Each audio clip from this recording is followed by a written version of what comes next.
Здравей. Фатих, какво правиш тук? Дойдох да видя Джемре. Тя е горе. Знам. Може ли да вляза? Влез.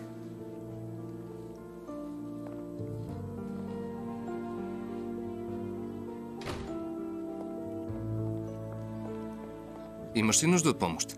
Не, благодаря. Останаха ми само кашоните, ще ги залепя. Добре, да ги залепим.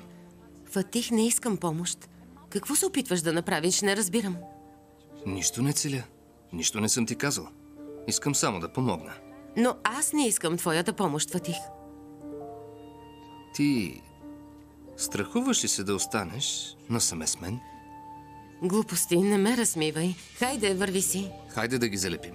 Не искам, ти казах, не разбираш ли?